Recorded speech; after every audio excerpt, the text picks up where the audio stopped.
जय श्री राधे। जय श्री कृष्णा। आप सबका हमारे YouTube चैनल लड्डू दीवानी पर बहुत बहुत स्वागत है।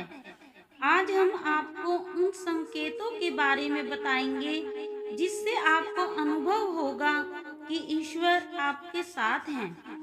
ईश्वर का प्रेम कौन नहीं चाहता, लेकिन ईश्वर सभी को अपना प्रेम अलग अलग रूपों में देते हैं। किसी को जीवन में अपार दुख मिलता है तो किसी का जीवन मिला जुला रहता है। लेकिन एक आम मानव के साथ जब भी बुरा होता है तो वह एक बार अवश्य यह सोचता है कि पता नहीं ईश्वर उससे प्रेम करते हैं या नहीं। लेकिन ऐसे 8 संकेतों के बारे में हम आपको बताएंगे जिससे पता चलेगा कि आप ईश्वर के कितने निकट हैं और ईश्वर आपसे कितना प्रेम करते हैं। पहला संकेत, ईश्वर अगर आपसे प्रेम करते हैं तो उनका सबसे पहला संकेत यह है कि आप जो भी करोगे उसमें आपको विफलता मिलेगी। जी हाँ, यह पढ़कर आपको बेशक अजीब और बुरा लग रहा होगा, मगर यही सच्चाई है कि आप हर चीज में अपना 100% देने के बाद भी आप जीवन में सफल नहीं होंगे, और यह बार बार होगा जब तक कि आपकी आंखें खुल नहीं जाती। दूसरा संकेत यह है कि आपका अपने ऊपर जो विश्वास है वह खत्म हो जाएगा। जब ईश्वर आपके साथ होते हैं तो आपको बिल्कुल अकेला फील होगा। आप नहीं समझ पाओगे कि आपको आगे क्या करना चाहिए। आप खुद को ऐसी स्थिति में महसूस करोगे जहां कोई आपकी मदद नहीं करेगा। आप किसी को अपनी परेशानी शेयर नहीं कर सकते, और अगर बता भी दोगे तो किसी को तो उनके लिए यह बात बहुत छोटी लगेगी और वे इस पर ध्यान भी नहीं देंगे। तीसरा संकेत, इस अवस्था में दुख चरम सीमा पर होगा। आपको लगेगा मानो कि इससे ज्यादा और क्या बुरा हो सकता है। आप दुख की चरम सीमा को महसूस कर लेंगे। आपने महान संतों के जीवन को देखा होगा। उनके जीवन में बड़े से बड़ा दुख का पल आया और फिर उनके अंदर वैराग्य आया। तब इस जीवन और भौतिक सुखों से आगे ईश्वर को जानने की उनके अंदर प्यास लगी।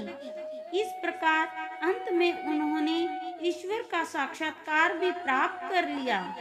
इन दुखों से इंसान टूट तो जाता है, लेकिन इन्हीं दुखों से उसमें ईश्वर के प्रति प्रेम भी विकसित होता है।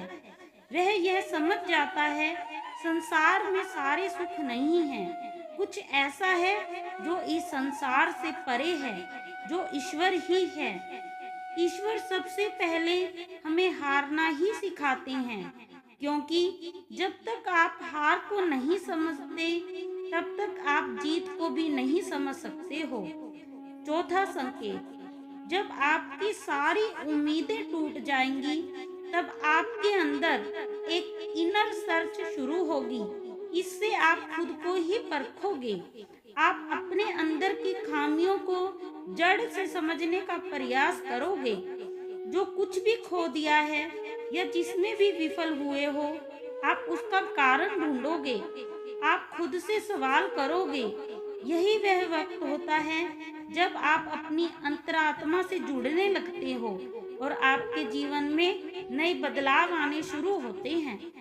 पांचवा संकेत, इस अवस्था में आपके चरित्र में भी बदलाव होगा। जब आप खुद से लड़ने लगते हो तब आप अपनी खामियों को समझने भी लगते हो। इससे आप खुद को बदलना और तराशना भी शुरू करने लगते हो। इससे आप पहले से अधिक शांत, स्थिर, चीजों को गहराई से देखने वाले बन जाते हो। जब भी हम ईश्वर की राह पर जाने लगते हैं तो वह सबसे पहले हमारे अंदर परिवर्तन लेकर आता है, ताकि हम उनकी भाषा को समझ सकें। जब तक हम ईश्वर के गुणों को नहीं समझेंगे तब तक हम ईश्वर और उसके प्रेम को भी नहीं समझ सकते। इसलिए ईश्वर हमारे अंदर बदलाव लाते हैं, हमें उनकी भाषा को समझना सिखाते हैं, चाहे वो दुख हो या कोई और जरिया। छठा संकेत, इस अवस्था में आप किसी भी चीज में हार जीत का अनुभव नहीं करेंगे। यह वह वक्त होगा जब आप बदल चुके हैं, आपके अंदर बदलाव आ रहा है, आपका नजरिया जीवन के प्रति बदलता जाएगा, जिससे बाहर घट रही घटनाओं का असर भी आपके अंदर बहुत कम होगा।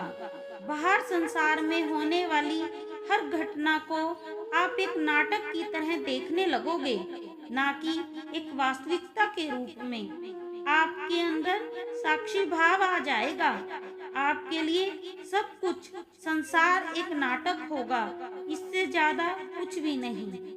सातवां संकेत, जब आपको यह महसूस होने लगेगा कि आप ईश्वर के बहुत निकट हो, तभी आपको सबसे बड़ा झटका लगेगा। यह ईश्वर की सबसे बड़ी कड़ी परीक्षा होगी। यही आपके विश्वास, आपकी बुद्धि, हर चीज तोली जाएगी। जो कुछ भी आपने अभी तक अपनी यात्रा और साधना से सीखा है, इस वक्त आपके जीवन में ऐसी ऐसी परेशानियां आएंगी, दुख आएंगे, या इतना सुख ऐशो आराम आ जाएगा कि आपको वाकई में लगेगा कि ईश्वर तो कुछ भी नहीं है, वो केवल एक झूठ है, एक छलावा है। यह समय सबसे अधिक धैर्य रखने का होता है।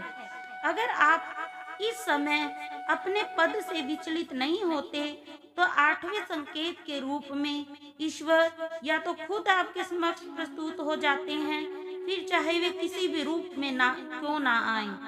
आठवां संकेत ऐसा होता है जिसे शब्दों में व्यक्त नहीं किया जा सकता। इस स्थिति पर पहुंचने पर आपके मन में लेश मात्र भी संशय नहीं रह जाएगा कि ईश्वर आपके साथ नहीं है। आपको हर पल ईश्वर का आपके साथ होने का एहसास होगा। आप इस अनुभूति को पाकर मदमस्त रहेंगे और आपको ऐसे शांति और आनंद की अनुभूति होगी जिसे बातों के द्वारा नहीं कहा जा सकता। जय श्री राधे, जय श्री कृष्णा, जय कुंज बिहारी श्री हरिदास। अगर आपको हमारा कंटेंट पसंद आता है तो हमारे चैनल को लाइक, शेयर और सब्सक्राइब अवश्य कीजिएगा। जय श्री राधे।